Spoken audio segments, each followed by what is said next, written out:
Chief of the Hellenic Air Force, dear generals, dear distinguished guests, ladies and gentlemen, Kalimera, good morning.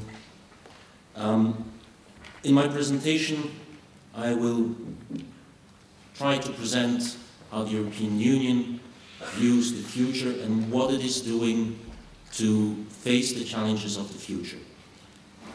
It will not come to a surprise to you that in many aspects the analysis from the European Union side is very similar to the one of NATO. After all, we only have one force belonging to 22 of the same countries, and 6 or 7 are from different countries. There are also some differences, of course, since some NATO partners are not within the European Union. Some of them would like to join the European Union, and some of them have lately become a little bit more critical about the European Union. So let's see first in the basis of what the European Union handles its external policy on, namely the global strategy. For the first time in the global strategy, the European Union talks about protecting its territory and its people. When in the past the European Union really did not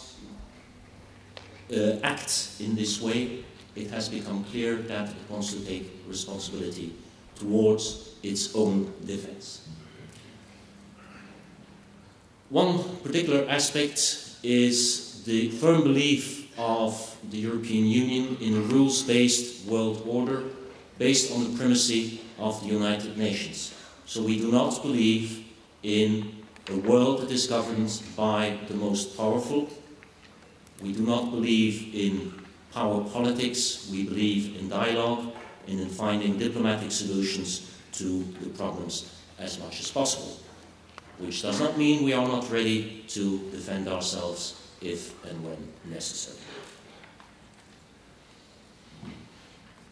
I'm not going to talk too much on all of these aspects, but I would like to underline that we do see the need for close cooperation with our partners, and the most important are, of course, the United Nations, as already said, but also NATO, as we do understand that NATO is still the primary organization for the defense of our territory, and we grant that whenever possible. But we also have come to see that there are a number of our member states that are not a member of NATO, and actually we also extend the protection to those member states.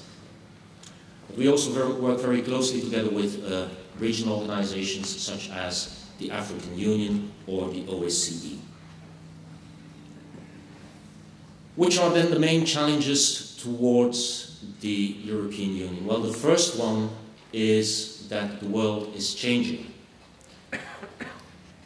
With the new US administration, a tendency that has been existing for a longer time has been outspoken more clearly.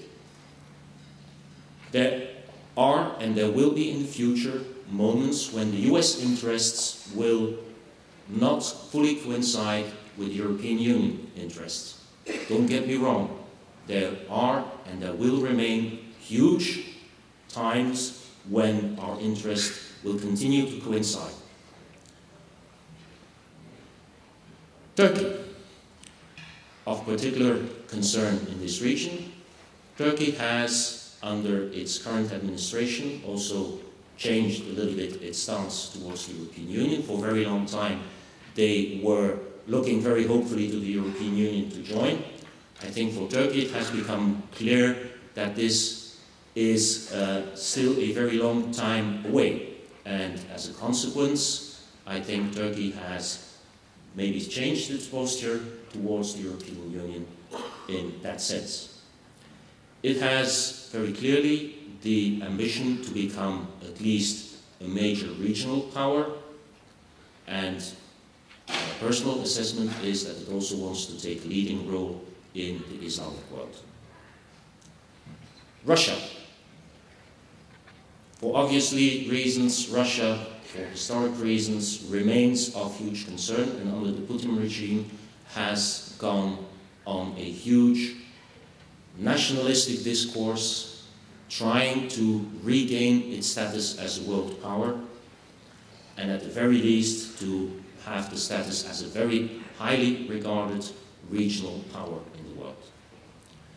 Does it have the real military potential to challenge NATO?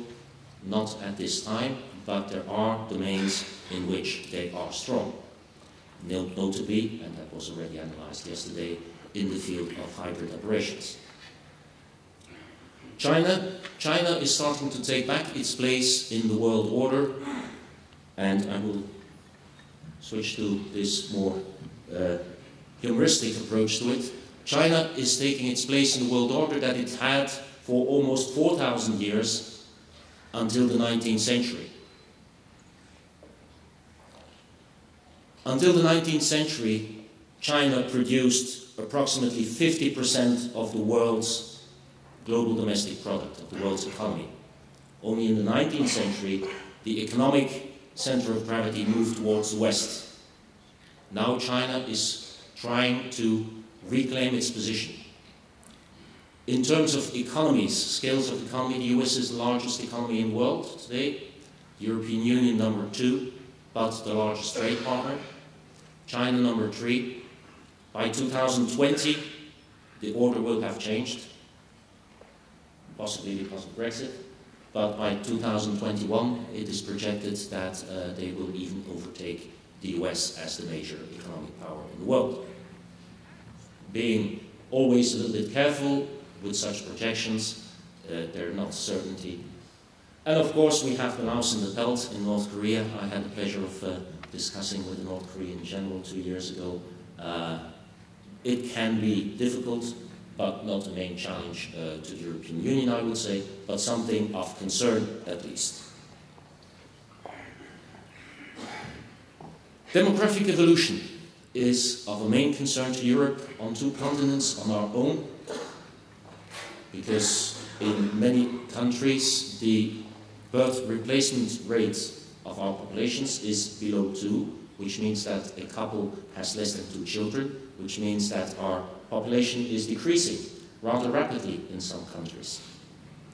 But on the other side, more worryingly, is the realization that the African population will likely double by 2050. Now, if we do not create the circumstances for that population to stay in Africa and to survive there in reasonable conditions, where will they go?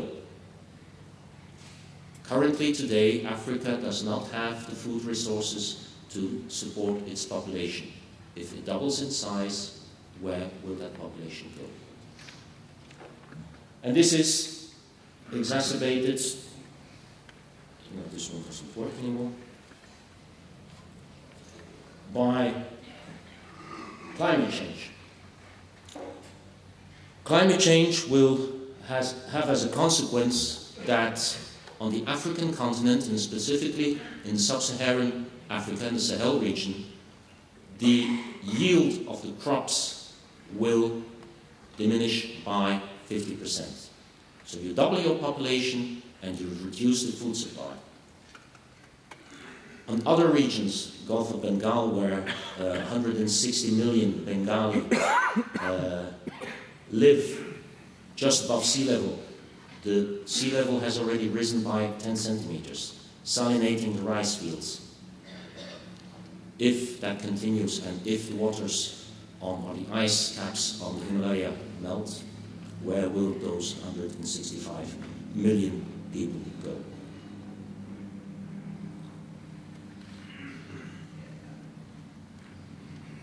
Europe is, thanks to NATO, thanks to the European Union, a continent that has known, most parts, 70 years of peace. Something we should be grateful for, but something that we should realize, and we have heard the testimony yesterday of our Israeli colleague, that is not the case all over the world. There are countries that are being threatened more clearly than others. And if you're sitting in the comfort of Brussels, far away from those regions, you may have another view of it than you are sitting in Estonia or when you are sitting here in Greece.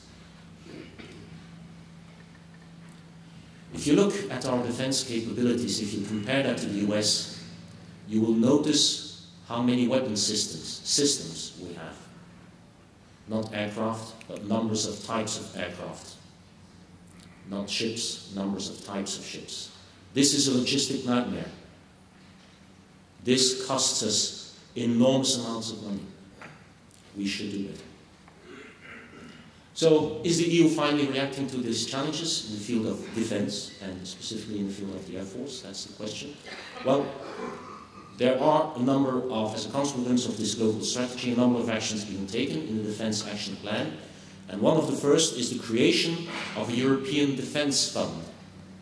Until the Juncker administration, the Juncker Commission, the European Union refused, the Commission refused to invest in defense. Why? Well, because the member states did not allow it. It is written like that in the treaty. But the Commission interpreted, until the Juncker administration, that treaty in a very strict way, while the Juncker administration is interpreting it in a very more liberal way.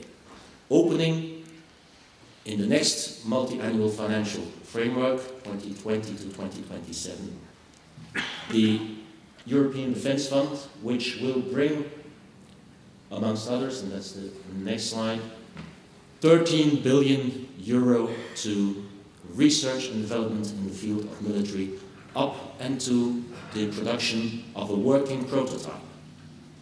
With that, the European Union becomes the #2 investor in the world in security and defense-related research and development. So it's not just anything, it is a lot of aspects. What the European Union has also done is it has started to look at what we are lacking. Because, and there have been cases in the past where there are interests of the EU to be defended that the US does not want to support us with. And in that cases, we should be able to do things on our own. And for instance, in Libya, we quickly discovered that was not the case. These are the capability development priorities that the European Union has identified, and they include a whole number of issues that are related to Air Force, to air power, going from cyber defense, space, fighters, strategic transport, surveillance and target acquisition. So many of the things that have been talked about yesterday have already been identified as critical shortfalls within the European Union. To help overcome that, 25 of the 28 member states a year and a half ago decided to launch Article 42(6) of the European Union Treaty, namely permanent structured cooperation, giving those member states that have more capabilities and more ambitions in the field of security and defense the possibility to work more closely together. And they have made 20 legally binding commitments. Amongst them, the fact that we should rise our defense budgets to the 2% GDP that NATO has been talking about for 70 years almost. And I know that in Greece you meet that cap of 2%. In Belgium it is less than half currently, and the ambition is to bring it to 1.25%.